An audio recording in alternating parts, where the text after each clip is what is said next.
क्या हाल है आपके। तो आज हम शुरू करने वाले हैं अपना second lecture introduction to programming या सी प्लस प्लस। ये बेसिकली सी प्लस प्लस का कॉन्सेप्ट तो नहीं है, लेकिन हम फिर भी अपना वर्चुअल यूनिवर्सिटी का जो सेकंड लेक्चर है इंट्रोडक्शन टू प्रोग्रामिंग उसको आज हम देखेंगे। पहले लेक्चर में हमने देखा था कि हमें किन स्किल्स की ज़रूरत है प्रोग्रामिंग सीखने के लिए।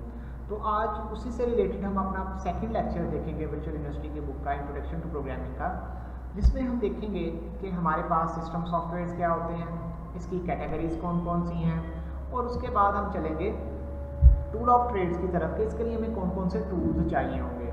तो लेक्चर स्टार्ट करने से पहले मैं आप लोगों से एक बात कहना चाहूँगा कि काइंडली इस वीडियो को शेयर करें अपने फ्रेंड्स के साथ ताकि उनके लिए भी हेल्पफुल हो सके, और इस वीडियो को लाइक करें और काइंडली इस चैनल को सब्सक्राइब करें ताकि मैं आपके लिए इस तरह की हेल्पफुल वीडियोज़ जो है वो बनाता रहूँ। तो चलिए शुरू करते हैं लेक्चर नंबर 2, जिसमें हमारे पास सॉफ्टवेयर कैटेगरीज हैं। सॉफ्टवेयर कैटेगरीज को बेसिकली दो हिस्सों में डिवाइड किया गया है, सिस्टम सॉफ्टवेयर्स और एप्लीकेशन सॉफ्टवेयर। सिस्टम सॉफ्टवेयर्स क्या होते हैं? The system software control the computer. System softwares वो सॉफ्टवेयर्स होते हैं जो आपके कंप्यूटर को कंट्रोल करने के लिए, जो आपके सिस्टम को कंट्रोल करने के लिए बनाए जाते हैं।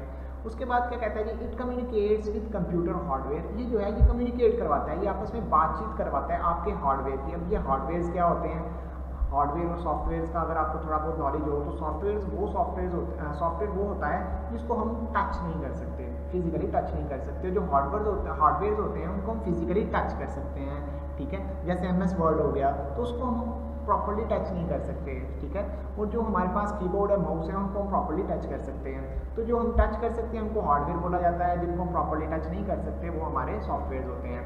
तो कहता है it communicate with computer hardware. हम ये आपस में कम्युनिकेशन करवाता है, बातचीत करवाता है कंप्यूटर के हार्डवेयर के दरमियान, जैसे कीबोर्ड हो गया, माउस हो गया, मॉडेम हो गया, साउंड कार्ड हो गया, ETC, and control different aspect of operation. तो सिस्टम सॉफ्टवेयर्स को भी हमने दो हिस्सों में डिवाइड किया है, पहला है ऑपरेटिंग सिस्टम, दूसरा है डिवाइस ड्राइवर। सिस्टम सॉफ्टवेयर्स क्या होते हैं? Operating system and device driver. Operating system क्या होता है? ऑपरेटिंग सिस्टम की एग्जांपल आप कह सकते हैं विंडोज़, लिनक्स, यूनिक्स, यूबंटो, जितने भी कंप्यूटर के अंदर या पीसीस के अंदर जो ऑपरेटिंग सिस्टम हुए होते हैं। जैसे विंडो है तो विंडो के भी डिफरेंट वेरिएंट्स हैं, विंडो XP हो गया, विंडो 7 हो गया, विंडो 9 हो गया, विंडो 8.1 हो गया, विंडो 10 हो गया, और जैसे कि अभी जो है वो विंडो 11 भी आ चुकी हुई है। तो ये जो इनको हम ऑपरेटिंग सिस्टम कह सकते हैं, ये हमारे ऑपरेटिंग सिस्टम है। इसमें हमारे पास लिनक्स भी आ जाता है, यूनिक्स भी आ जाता है, यूबंटो भी आ जाता है। तो कहता है an operating system some time abbreviated OS। Operating system को आप एब्रीवेशन इसका OS भी ले सकते हैं। Is the program that manage, जो मैनेज करता है all the other program in the computer. Basically ये जो हमारी विंडो होती है, ये हमारे हमारा पूरा कंप्यूटर होता है इसको मैनेज कर रही होती है। मतलब इसमें किस टाइम पे आपने कौन सी विंडो को ओपन करना है, किस टैब को आपने क्लोज करना है, या कौन सा आइकॉन आपने क्लिक करना है। तो ये सारा जो काम कर रही होती है ये आपकी विंडो मैनेज कर रही होती है। दूसरा जो हमारे पास दूसरी टाइप है सिस्टम सॉफ्टवेयर की, वो है डिवाइस ड्राइवर।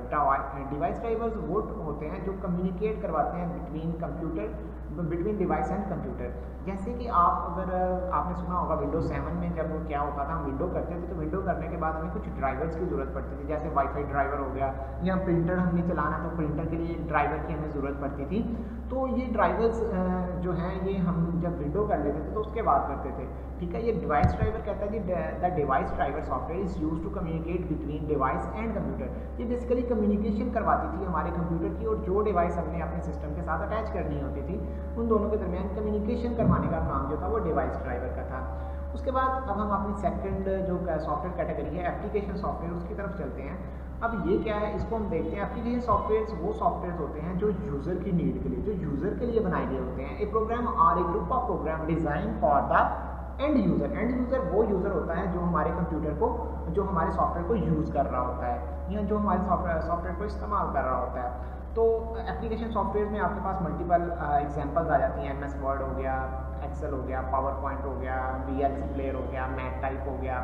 ये जितने भी सॉफ्टवेयर हैं जो यूज़र के नीड्स के लिए बनाए गए हुए हैं उनको हम एप्लीकेशन सॉफ्टवेयर का नाम देंगे।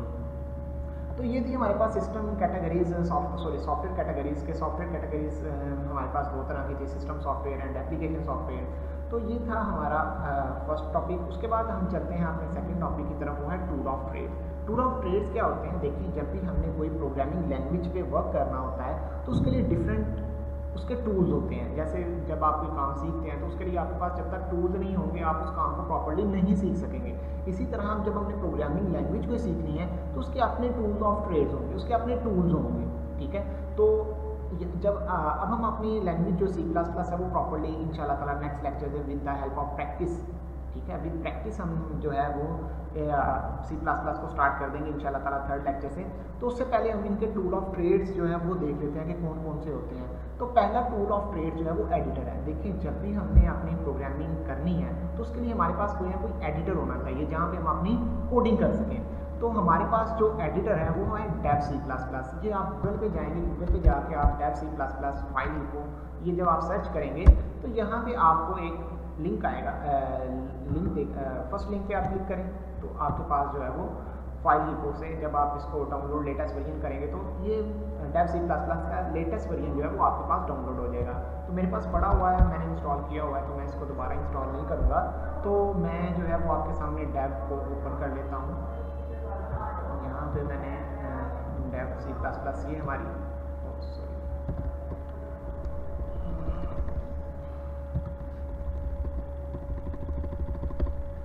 dev C++ जो है हम इसको ओपन सर्च करते हैं यहाँ में और यहाँ पे हम इसको ओपन कर लेते हैं। ये देखें ये हमारे पास ऐप जो है वो dev C++ की ओपन हो गई है।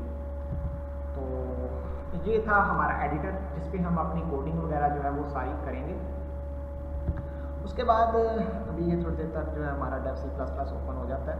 तो ये ओपन हो गया। तो ये कुछ इस तरह का इसका व्यू होगा। यहाँ पे आपको कुछ भी खास अभी समझ नहीं आएगी कि यहाँ पे ना आप कुछ टाइप वगैरह कर सकते हैं ना लिख सकते हैं। तो इस पर काम करने के लिए सबसे पहले आप फाइल पे जाएंगे, फर्स्ट आइकॉन पे, और यहाँ पे फाइल में आपने क्या करना है, सोर्स फाइल जो है वो क्रिएट कर लेनी है। कंट्रोल एंड प्रेस करके भी आप कर सकते हैं, शॉर्ट की है, और या ऐसे करके भी आप इस पर एडिटिंग वगैरह कर सकते हैं, टाइपिंग वगैरह या कोडिंग वगैरह कर सकते हैं। हैश इंक्लूड आईओस्ट्रीम, हम इसकी पहली लाइन जो है वो लिख लेते हैं।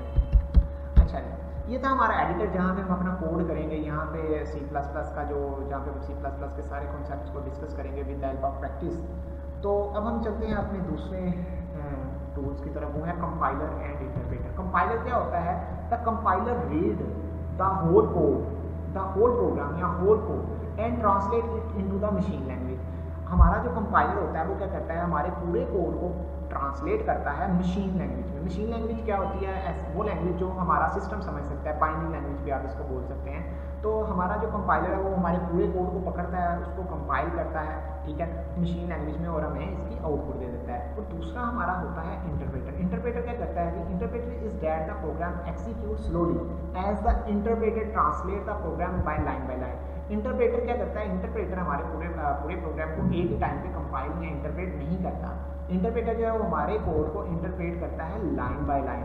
और इन दोनों में डिफरेंस भी ये है कि हमारा जो कंपाइलर है वो बहुत फास्ट है इंटरप्रेटर से। इंटरप्रेटर क्योंकि हमारा जो है वो लाइन बाय लाइन पकड़ेगा कोड को, फिर उसको देखेगा उसमें एरर तो नहीं है, अगर उसमें एरर होगा तो वो एरर शो करवाएगा। लेकिन जो हमारा कंपाइलर है, कंपाइलर हमारे पूरे कोड को पकड़ेगा, देखेगा इसमें अगर कोई एरर है तो क्या करेगा, रोक देगा, मतलब एक ही दफ़ा कोड को पकड़ के कंपाइल कर देगा। लेकिन इंटरप्रेटर जो है वो लाइन बाय लाइन हमारे कोड को इंटरप्रेट करेगा। उसके बाद डीबगर है। डीबगर बेसिकली हमारे लॉजिकल एरर को ठीक करने के लिए यूज़ होता है। बेसिकली जहाँ पे हमने अपने लॉजिक्स लगाए होते हैं, हमें समझ नहीं आ रही होती कि यार इस लाइन के बाद आउटपुट तो ये आनी चाहिए थी लेकिन ये आ रही है, तो यहाँ पे आप इसका इस्तेमाल करेंगे डीबगर का, आप डीबगिंग करेंगे, ठीक है। ये लॉजिकल एरर जो आपके लॉजिक्स में इश्यूज होते हैं उनको ठीक करने के लिए डीबगर का इस्तेमाल किया जाता है। उसके बाद आपके पास आ जाता है लिंकर। बेसिकली लिंकर क्या होता है, जब हम dev C++ को इंस्टॉल करते हैं तो कुछ फाइल जो हैं वो हमारे सिस्टम में ये ऐड कर देता है। तो इनका और हमारे यहाँ पे dev C++ का आपस में लिंक करवाने के लिए यहाँ पे यूज़ किया जाएगा लिंकर का। और उसके बाद आता है आपके पास लोडर। ये लोडर क्या करता है, बेसिकली हमारे कोड लिखने के बाद, कंपाइल होने के बाद, डीबगिंग होने के बाद, लिंक होने के बाद इसको आपकी हार्ड पे लोड करने का काम जो है ये लोडर का होता है। तो ये था हमारा आज का सेकंड लेक्चर। इसमें हमने अपनी जो भी मेन टॉपिक्स थे उनको डिस्कस किया है। इंशाल्लाह ताला हम अपने थर्ड लेक्चर के साथ आप लोगों के सामने हाजिर होंगे, और थर्ड लेक्चर जो है वो इंशाल्लाह ताला हम with practice with coding start करेंगे।